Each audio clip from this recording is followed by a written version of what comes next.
Vamos falar um pouco mais de Copa Sul-Americana, de entrevista do Verratti, de entrevista de Marcelo Santana, de renovação de Rayan, um pouquinho mais de Vasco, né? Depois da vinheta, claro.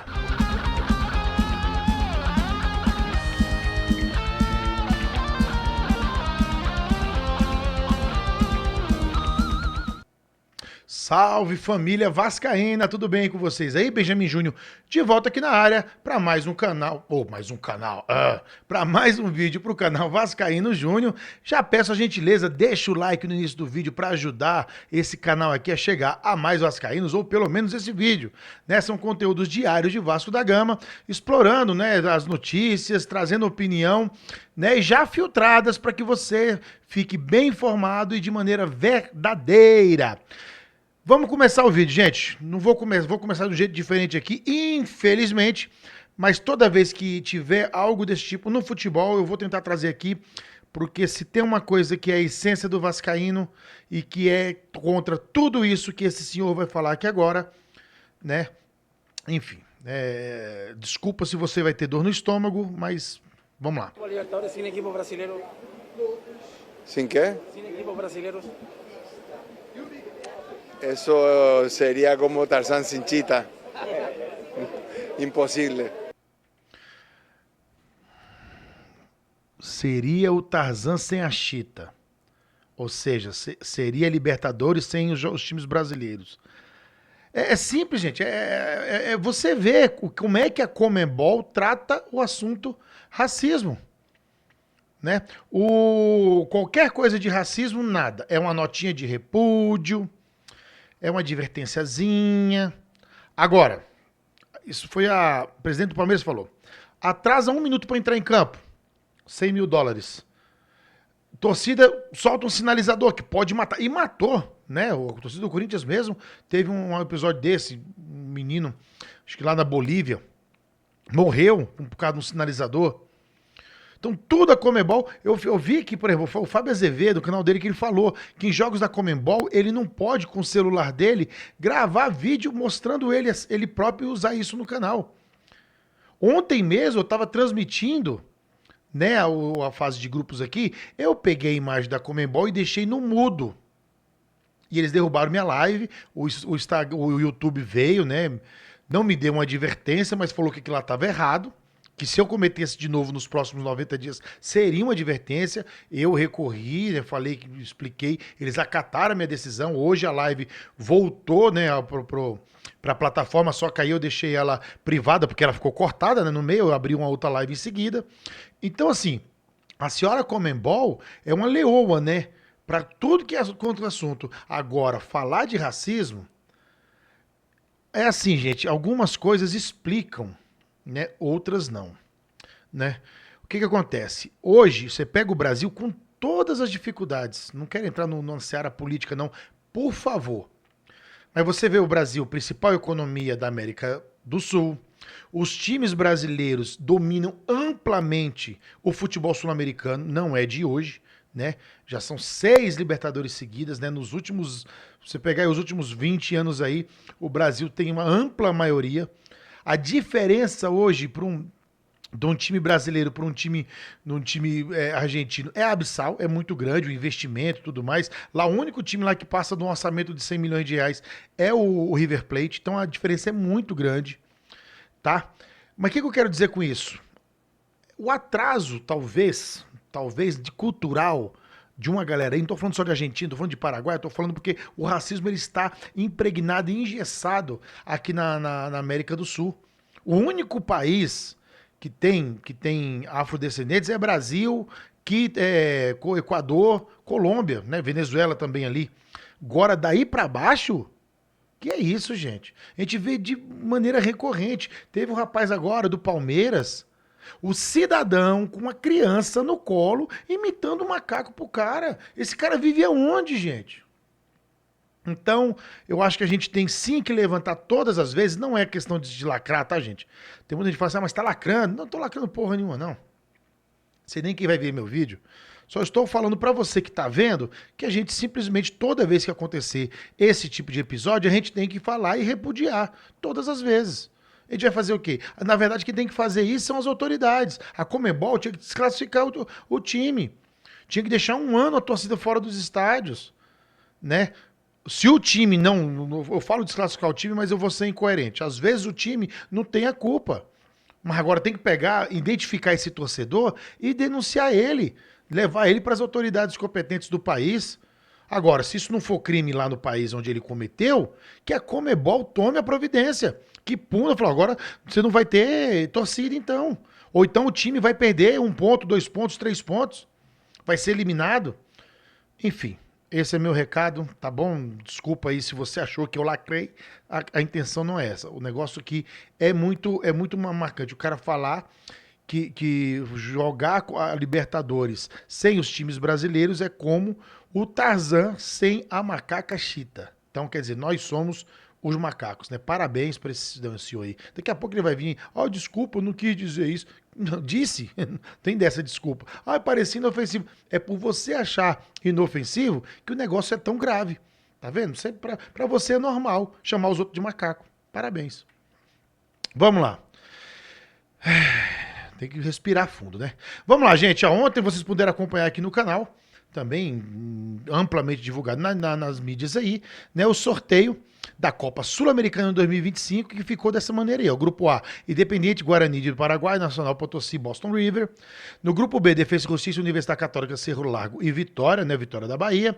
No grupo C, América de Cali, Huracan, Racing e Corinthians. Esse aí, para muitos, o grupo um pouquinho mais difícil, né? Mas o Corinthians é amplamente favorito. No grupo D, Grêmio, Godoy Cruz, Esportivo Luquenho e Atlético Grau. Grêmio amplamente favorito, apesar de que não está jogando quase nada. No grupo E, Cruzeiro, Palestino, União e Muxuque Runa, também o Cruzeiro amplamente favorito. No grupo E, Fluminense, União Espanhola, Once Caldas e San José. Chatinho o grupo, mas também Fluminense é melhor. No grupo G, Lanús, Vasco, Puerto Cabello, Melgar. Né? E grupo H, Atlético Mineiro, Caracas, Cienciano e Desportes Equique. De todos os grupos, eu acho que assim, o que está mais equilibrado é o do Vasco. Não pelo Puerto Cabello, eu acho que esse vai ser o saco de pancada do grupo, certo?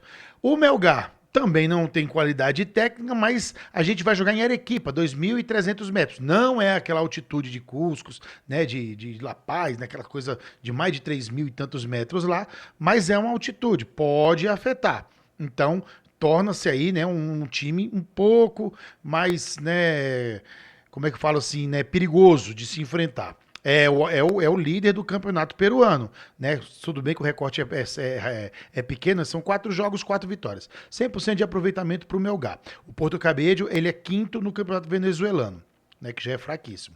O Lanús, eu fui ver o campeonato argentino, lá ele tem 2 grupos de 15 times, né? Ele é 6º colocado no grupo B. Mas parece que no geral ele é 14º, tá? Então ele tá no meio da tabela ali. Se você pegar aqui os times argentinos, já não estão lá essas coisas. Se você pegar o Boca tá horrível, né? Se você pegar o River já é um time que tá mais, né? Mas aí você pega ali Vélez tá mais abaixo ainda. Aí você vai ter quem mais ali? O Rosário Central, Independiente, né? Se você pegar esses aí, deve dar uns 5 a 6 ali, que é uns times que a gente tá mais acostumado, né? Defesa e Justiça e tal. Depois disso, ele ainda tá em 14º. Não é de ter medo, não. Mas é time argentino, é a Catimba Argentina. A gente vai jogar no estádio dele, estádio para 47 mil, né? O La Fortaleza. Então, o grupo do Vasco, o Vasco tem que ter muito cuidado, tá? Agora, tem muita gente, eu vi muita gente, até meio polêmico aí, que tá falando que o Vasco vai priorizar essa Sul-Americana aí, né? Gente, eu sinceramente, por que tá assim, né? Esse negócio tá alguma coisinha aqui, né? Câmera. Tá, sinceramente, eu acho que o Vasco tem que priorizar o Campeonato Brasileiro. Enquanto o Vasco não tiver certeza absoluta de que fará 45 pontos, não tem que poupar. Hoje eu vi o Juninho do canal Machão da Gama, um abraço pra ele, acompanho ele desde os primórdios, mas ele falou que talvez, porque é o seguinte, né, aqui ó, o próximo aqui, dia 2, né, que é uma quarta-feira, O Vasco pega o Melgar às 19 horas e é fora de casa. Então, de fato, ficou o pior possível pro Vasco aí. Por quê?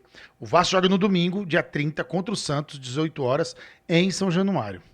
E aí, na outro dia, já tem que pegar um voo, uma viagem longa lá pra Arequipa, subir o morro, 2.300 metros, pra pegar o Melgar. Né? E aí falar, então o interessante era poupar contra o Santos. Poupar uma ova, opinião minha. Né? Poupar uma pimboia. Nem a pau. Gente, a gente tem que entender o seguinte, o Vasco está na situação que está. Não estou falando de gestão, não. Vamos falar aqui de campeonato, da situação em geral. O Vasco está porque caiu no Brasileiro. O Vasco está nessa draga toda porque caiu no Brasileiro. Eu faço uma pergunta para você, vascaíno. Vamos, sem mexer na situação atual do Vasco, situação financeira, estrutural, vamos supor que fosse a mesma que tem hoje, a mesminha. Mas que o Vasco jamais tivesse caído. Poderia ter ficado ali, ó, salvo na Bacia das Almas, 16º, 15º, né, não participado nunca de Libertadores, de nada, só ali. Seria igual? Eu pergunto pra você, seria igual você encarar pros rivais? O Vasco estaria, porque hoje o Vasco, ele é um time traumatizado. Ele, quando flerta com a zona de rebaixamento, parece que toda a energia negativa do mundo cai de novo em si, na torcida, a gente discute entre si, os políticos do Vasco ficam nervosos e aí começam a se agredir.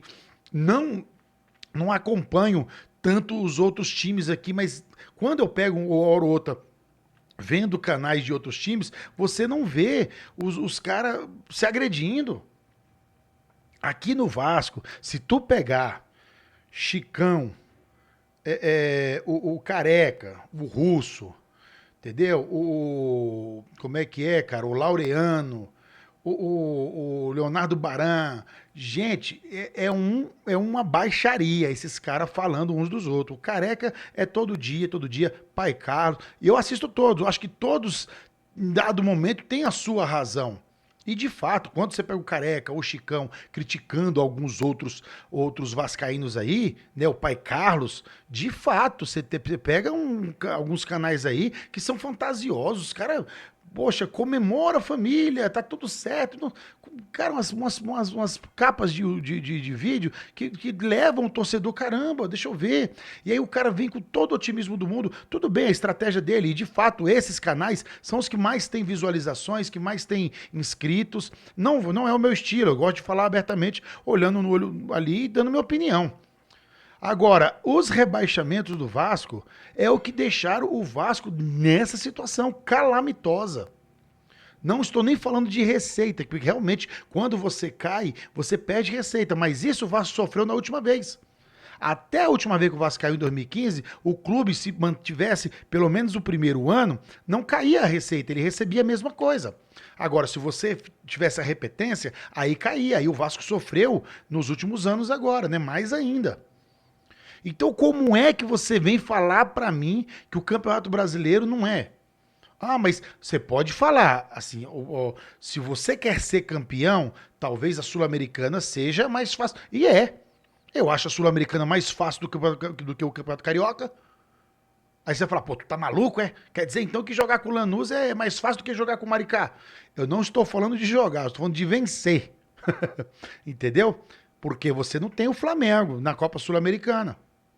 Então, você vencer o campeonato carioca se torna mais difícil porque você tem um adversário ali que o nível é muito mais, né, gabaritado, é muito mais acima do que qualquer um desses aqui, ó, que vocês estão vendo aí na tela.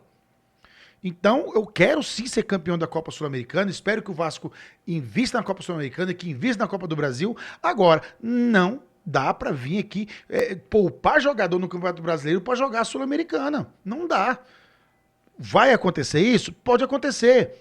O Vasco, por exemplo, terminou o primeiro turno, 33 pontos. Pô, a gente vai fazer 12 no segundo turno, a não ser que tenha uma tragédia do tamanho do mundo. Aí dá pra pensar, né? Sem largar o brasileiro, mas dá pra pensar um pouco mais. Poupa o Coutinho nesse jogo? Beleza, vamos com o que tem aqui e tal, e vai vendo. Mas até então, primeiro turno, poupa ninguém, cara. O Campeonato Brasileiro, primeiro turno, 100% das forças sempre, né? Do que tiver melhor. Agora, vai poupar jogador é quando? O departamento de fisiologia aqui falou que o cara tá próximo de ter uma lesão. Então tem que poupar. Aí, ok. Você não vai forçar porque pode ser pior, o cara pode se machucar. Se você tem a ciência pra te falar que o cara precisa ser poupado, vamos poupar o cara. Agora não é porque vai ter o jogo da Sul-Americana que eu vou poupar. Minha opinião, não sei se você concorda, tá? Então o Campeonato Brasileiro jamais pode ser segunda opção, jamais, jamais, jamais. Pode ser na parte final. Depois que você não tem risco nenhum de rebaixar, aí você pode ver, pô, eu não tenho mais chance de ser campeão brasileiro. Confio no time que eu vou colocar aqui para poder chegar ali na pré-Libertadores, sei lá, o que seja. Mas eu vou investir na Sul-Americana, ou na Libertadores, ou na Copa do Brasil. Aí eu concordo. Vou jogar uma semifinal de Copa do Brasil. Aí eu pouparia.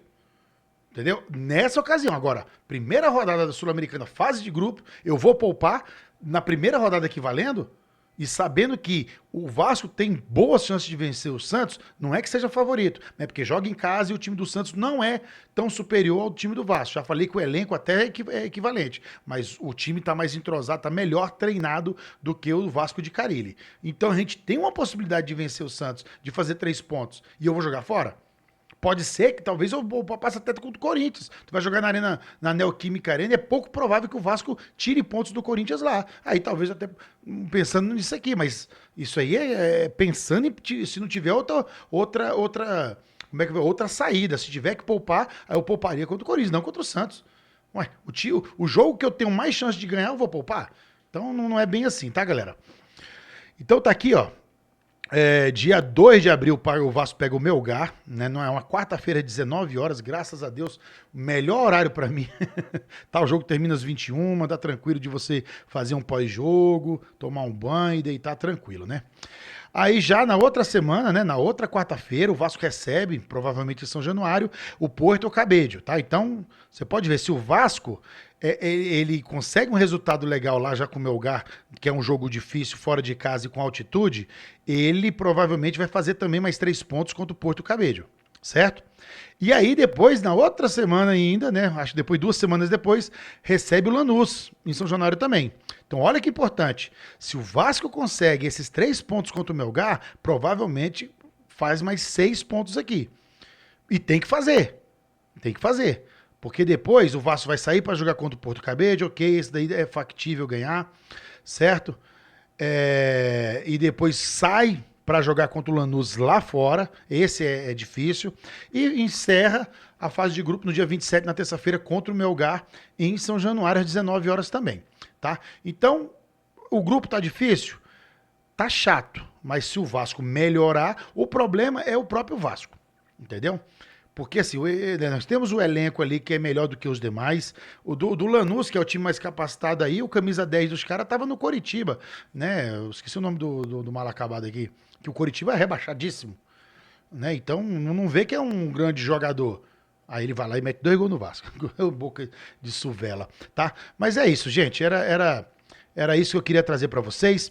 Trazendo um pouco da entrevista do Verratti, nada fora do normal a entrevista. Ele falou sobre a expectativa de jogar, retornar, o time retornar a uma competição sul-americana depois de tanto tempo. Ele falou que quando chegou no Vasco, né, já sabia que tinha muito tempo que o Vasco não disputava uma competição internacional.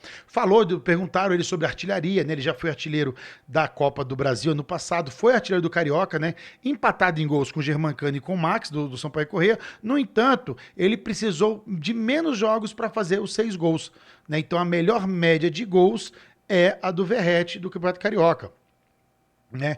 Então ele é artilheiro do Vasco desde que ele estreou e ele tá como um dos maiores artilheiros do século e perto até de passar o Germancano como artilheiros internacionais, né? Enfim. E se irritou em alguns momentos que o jornalista falou que reafirmou que ele estava pedindo mais de 1 milhão de salário. Ele até se irritou, respondeu na hora. Se irritou também porque fala que muita coisa lá do Vasco, até coisas pequenas, supérfluas, vazam, né, do CT de uma maneira muito fácil. Isso é ruim, né? E também terminou falando do Pedrinho, né? falando que o Pedrinho é o cara que mais sofre ali, é o cara que mais tem a vontade de trazer o Vasco de volta, né, para as grandes conquistas, né? Abre aspas aqui pro Verratti, né? O Pedrinho é a pessoa que mais sofre aqui dentro. Ele é quem mais quer o Vasco que o Vasco ganhe e que o torcedor seja feliz. Ele vem sendo muito cobrado, mas teve muita coragem para tomar o controle do clube no momento em que tomou. A gente quer respondê-lo o tempo todo. É um cara que ama o Vasco, vive o dia a dia do clube, ele sofre muito. Eu acho que ele merece mais respeito pelo que fez como jogador e pelo que está fazendo como presidente. Eu fico muito chateado que as coisas mínimas que acontecem aqui acabam vazando. Isso me deixa muito chateado. Acho que isso tem que diminuir, porque você acaba perdendo até a confiança nas pessoas que estão ali dentro. Eu falo muito isso com o presidente, mas o que se fala lá fora, a gente não pode controlar. O que vou fazer? Não dá para falar com a imprensa todo dia, confirmando, desmentindo, falando sobre números. O que a gente pode fazer é responder dentro de campo. Tá certo, galera? Então esse aqui era meu papo, né? A gente se encontra amanhã, tá com mais informações do Gigante da Colina. E o like, deixa o like aí, velho. Se inscreve no canal, compartilha esse vídeo. Valeu, galera. A gente vai se falando.